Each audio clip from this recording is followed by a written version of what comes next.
All right, welcome to Gaijin Stories Japan. This is episode 5. Yes, episode 5. I'm Ethan.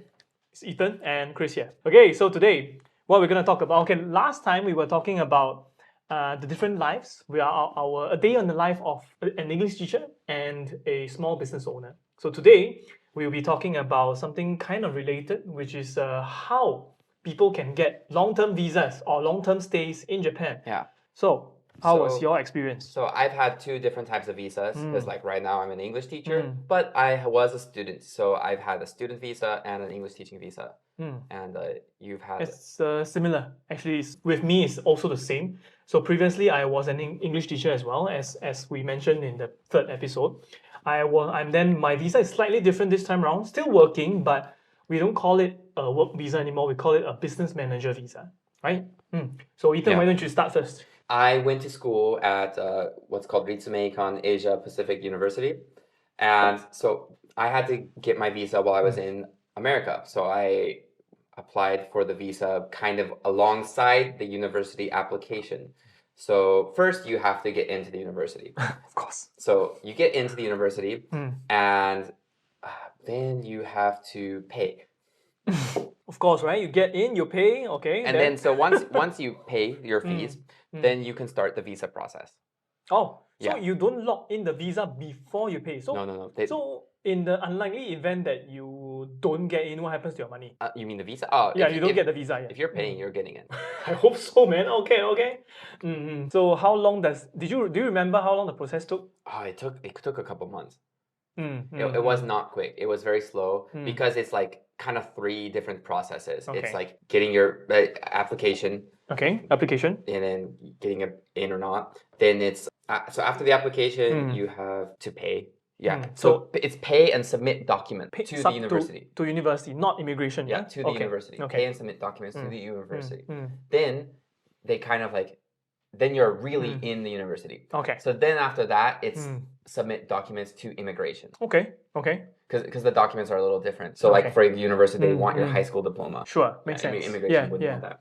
So after you submit your documents to the university, then they accept you and all your documents are approved, there's no mistakes. Then you get a certificate of eligibility. Sounds familiar, yeah. Okay. Or COE. Yeah, So COE, yeah. that's kind of like the approval that some sort of organization in Japan has approved of you to go there. So then the government has to approve, and that's really what the visa is. Yep. So it's a little weird. Takes a long time. Did you have to receive a physical copy of the COE in the first time you came? Did you have to get a physical copy? What happened was my university sent it to the embassy, like the consulate. So I just sent my because I live in Utah, the consulate is in Colorado. Okay. So I mean, we could drive there, but it'd be like 10-hour drive. So, Okay. But we can do it by mail. Yep. I mailed my passport and You mailed your passport. yeah. Okay. It was the only way. Yeah, I know, a little risky. Yeah, the actual passport. The actual passport, because they have to put the visa in the passport. Yeah, exactly. Either that or a 10-hour drive, so I risked it. Ooh, yeah, I mean, you know why I asked you whether there's a physical copy? Because in Singapore, we actually received, so when we apply, even the first time, so I have a similar situation, right? So 2 times, right? But both times I applied from Singapore.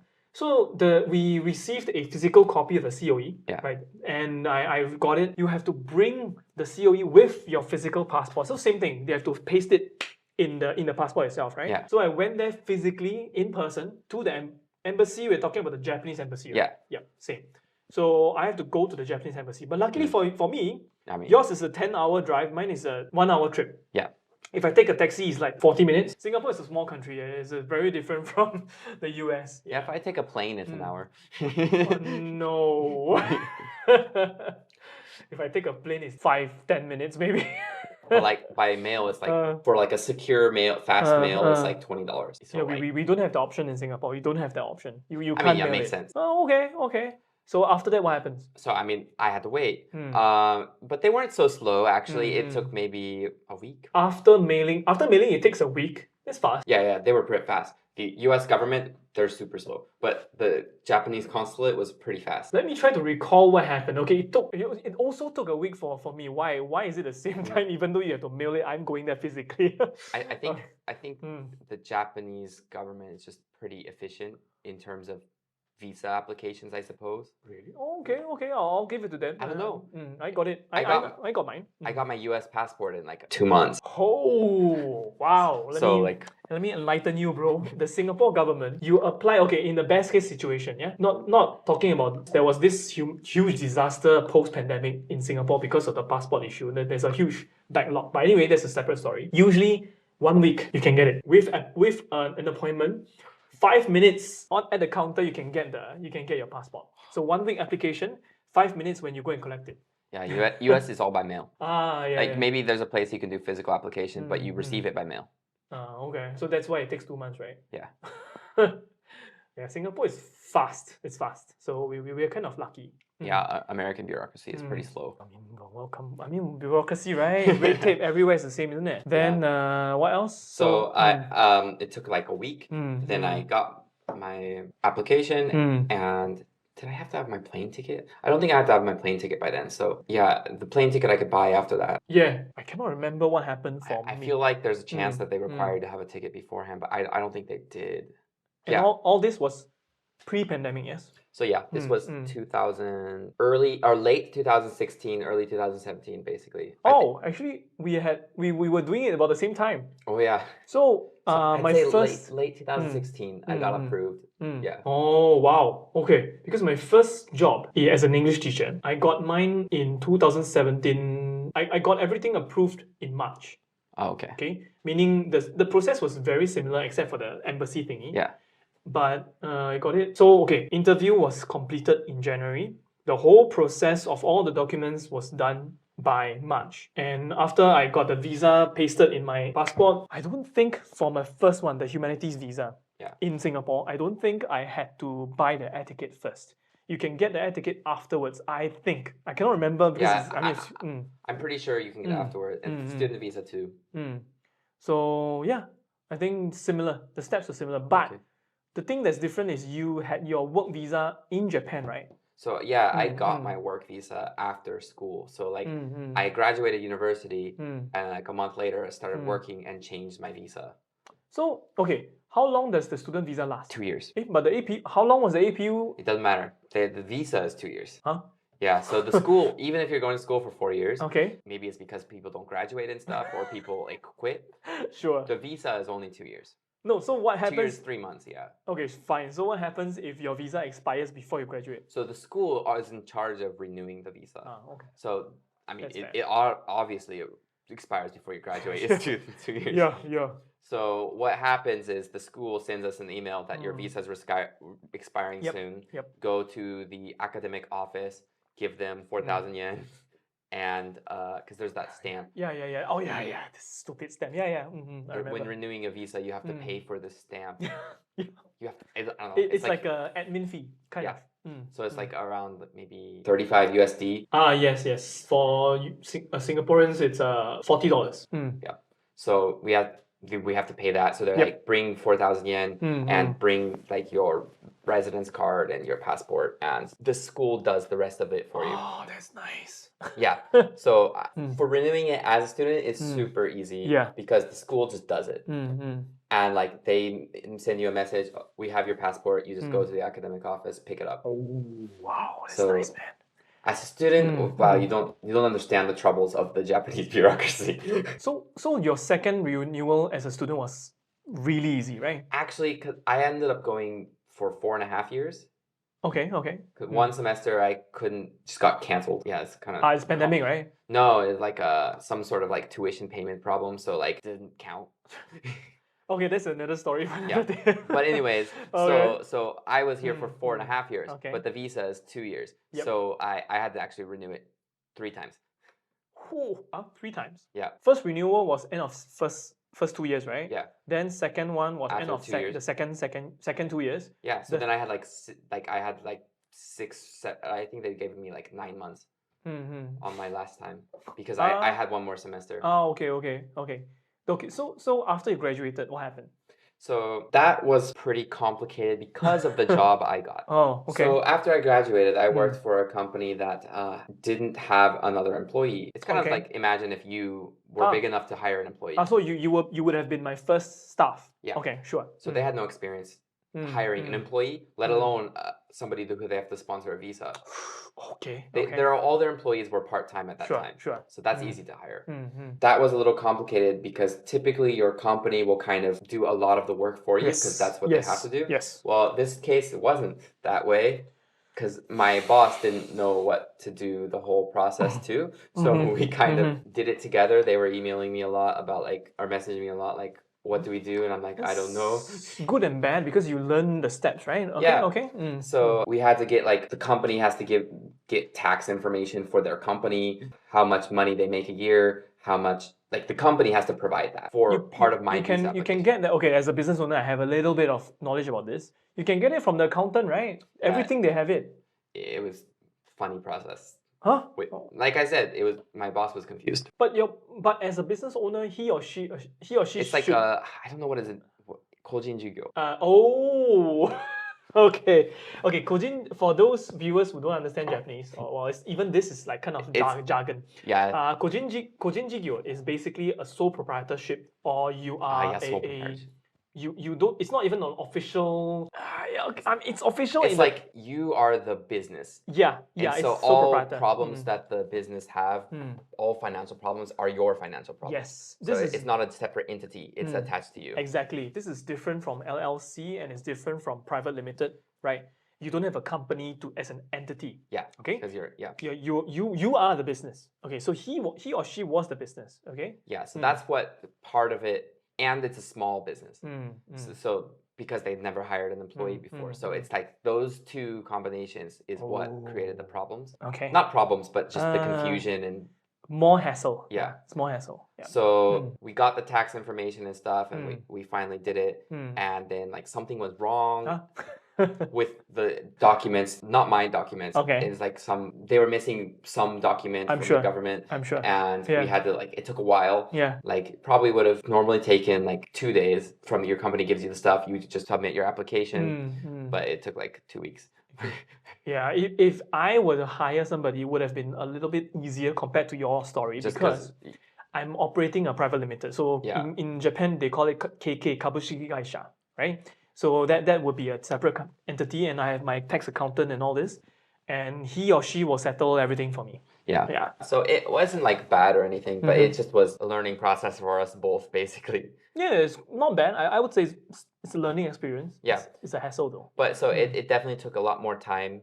I renewed my visa this year and it was super easy, but just comparatively. So that was last year. Yeah. So last year we got the visa, but after about a week, 10 days to a week, I got in my mail that I can go to the immigration office, got my new visa. So do you need a COE? You don't need it anymore, right? No. So once you're in the country and you're changing visas, you do not need a COE. Oh, good. Yeah, that's the main thing. It's you do not need a COE. Okay. The COE is only if you're outside of the country. Okay. So this time round, you just get the email. You head down to immigration, and what do you do? So once you get the mail, you just head to immigration and give them your ID that is me. The Zairu card, right? Well, at that time you'll get a new one, so you probably have paper. You get a piece of paper. No, it's still your ID card. Yeah. I'm thinking when I was a student, the student one they actually gave me a paper because they took my ID card. So I'm assuming that you will surrender your old Zairu card. They will poke a hole in it, and they'll give it back. They'll give it to you because I remember I still have my old Zairu card. Yeah, I have 4. And they will give you the new one, right? Yeah. Sounds about right. I don't really need mine. I have just 4 old residence cards. with holes punched in them, right? Yeah. So then the current one, yours is the new. The newest one. Right? I just renewed it September. Oh, you renewed it in September. Yeah. Hey, why? That's when I got it last year. It's 1 year visa. No, but how to say? So the previous, okay, if you don't mind me asking, what was the previous job's, what's the scope about? Scope? Like what do you do? It's nothing dodgy, right? No. I was just teaching kids English, programming, and robotics. Then, no wonder. Okay, why I'm asking this is because I know of situations whereby because your Zairu card actually has a classification of what you do. If the classification does not match your current job, you're supposed to switch the visa. Yeah. So for English teaching and teaching in general, we call it the humanities something visa. No. Right? It's teaching in a private company. If you teach at a school, you're an instructor visa. Okay. Yeah. And if you teach in a private company? You're not a teacher. Oh, okay. So what? That's why when you were at your company, you were not a teacher. Yes. That's why you have the humanities, engineering. So Oh. the most general visa, just Mhm. kind of general job, Mhm. is like humanities specialist, Yes. international relations specialist, Exactly. and Exactly. engineering. Yes. The reason is because it's just kind of general. Yep. Yep. So when you teach at a private company, you're not a teacher legally.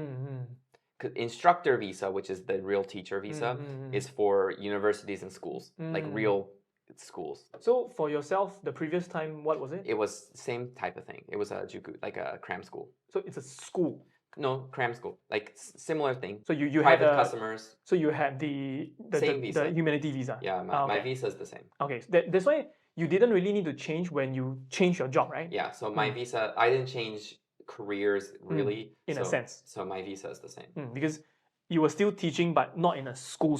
Yeah, yes? not in school. All right. So yeah, because I had this idea, I thought that you needed to change, but you didn't need to. Yeah, that's the reason is that I was like teaching kids after school. Yeah. Basically what my previous experience basically mirrors yours. Yeah. Yeah, there's no difference. Because you were at a private company. Yeah.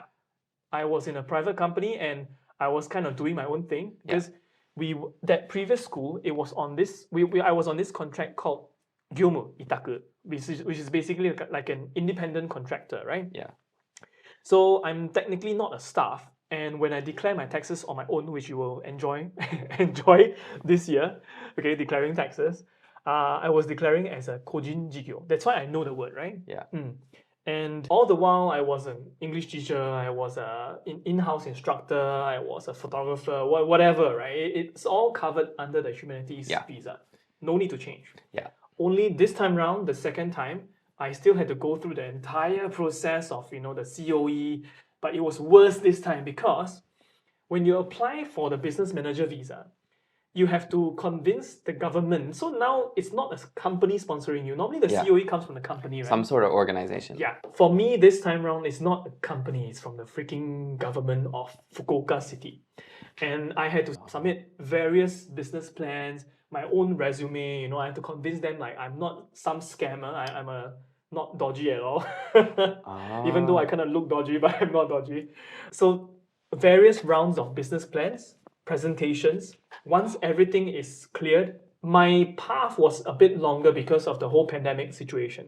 It took me almost a year. Yeah. But I think in a normal situation, if you really kind of power through it, I think you can go through in 6 months or less, I think. Don't quote me on that, but that's just my guess because based on what I had to do. Everything else is the same. Other than the business plan, everything else is the same. And you come in, but for my path, instead of the immediate BMV, we call it business manager visa, BMV, right? Mine was going through the startup visa, which is kind of like an in principle BMV. And the difference is a startup visa is only 6 months, which is, to be honest, kind of crap. Why? We will talk about it in the future episodes based on housing, but this caused me a heck of a lot of problems. Okay, so yeah, housing, mobile phone, banking. Good luck when you have a startup visa, man. Yeah. So first 6 months, I will be renewing it this month with luck or next month. Why next month is because I'm going back to my home country of Singapore. I will only be coming back end of the month, so good luck. I hope I can clear it in 1 or 2 weeks. If not, I hope there's no if not, man. I better do it in 1 week. If not, I'll be basically an illegal immigrant here. Oh yeah, that's stressful. Yeah, so I hopefully I can do it this month. So if you were to change out of the startup visa, it would just be the basic business manager visa. I don't know whether you should call it a basic BMV, but yeah. I mean, not the startup one. No. So you can either go through the easier path. I don't even know if it's easier. To me, it's harder, but yeah. The easier path is startup visa, then business manager visa. Or I've heard of some people, they just went straight to a BMV. Yeah. So which is the straight 1 year, and it will make things, at least your personal side of things, like your housing, your personal bank, all this, it will be easier. Yeah, for sure. Because, just a little side note, because why it's easier, because 1 year, the visa states 1 year, right? the landlords, they are more willing to let you rent the houses Yeah. if it's a 1-year visa. Not just, it's just so many things. Yeah, mine is a 6-month visa, and it's a pain to explain to all landlords like, hey, I'm not gonna stay only for 6 months. I will stay for 1 year, so please let me stay in your house. That kind of thing. Yeah. But payment-wise, it's all the same. It's all the same. And I will be going down to immigration. From what I hear, I'll be going down to immigration to do the usual stuff. Yeah. Yeah, Fukuoka will be so much easier than Tokyo. Oh. Yeah, man. Oh, don't. Okay, since you mentioned that, when I was in Tokyo trying to, because I left during the pandemic, but I left after my original visa expired. So I had to go down to the immigration. It's in Tokyo, there are two, Shinagawa, the infamous one, and Tachikawa, which is further because it's in like the suburbs of Tokyo, right? And Shinagawa is the worst. I've heard like you have to wait 4 hours sometimes. And Tachikawa wasn't much better. It was about 3. No, it's also about 4 hours because I went home to sleep and I came back. I heard that like they give you just leave. Yeah. I was lucky because I live near Tachikawa. So I lived past tense. I lived near Tachikawa. I could take a number, go home, take a nap, come back, and I still have to wait 1 hour. Wow. Yeah. Fukuoka, the longest is like 40 minutes. Oh, wow. That's great, man. I can just like play a game on my phone and that's that. An hour if it's terrible. But there's no way it's going to be I can just go and buy a... And you go like at a weird time, Oh, for sure. Like you have the time to go at a strange time, yeah. Like that. If you have the time, don't go at lunchtime. Go in so what would you say is a strange time? When do people not want to go? Huh? Right in the morning? Yeah. Really? Probably. I wouldn't say it's so early though. Like probably like around 9 or 10. Because like the people who don't really have time later in the day probably go in first thing in the morning. Yeah. Oh, so you're recommending to go at like 10 or 10-ish? And it depends. If it's like a student season, then like maybe students will probably go around 2 or 3. So like if there's no students, because probably like I renewed my visa in September, which was busy because university. But now it's December, so there's no issues with students renewing visas because the Japanese school year. So I'm just getting random people. Yeah, just random people. It's in random situations renewing visas. So there's no perfect time to go, right? No, but I'd say like somewhere like between like 1, 2, or like 10, 11. 1 to 2 or 10 or 11. Yeah. Okay. I'll aim for that. That's from my experience has been definitely the easiest times. Okay, so I will update there's no if. I'll update when I renew my visa. I have to. It's gonna expire in 2 months. Yeah, 2 months. So 2 each, student to work visa, work visa, and work visa to business manager visa. The supposedly one of the nicer sounding ones is not. Trust me, it's not. It's a lousy visa, I think. Okay. So yes, if you have any questions or comments, or you want to share your own experiences with your visa renewal in Shinagawa, oh god.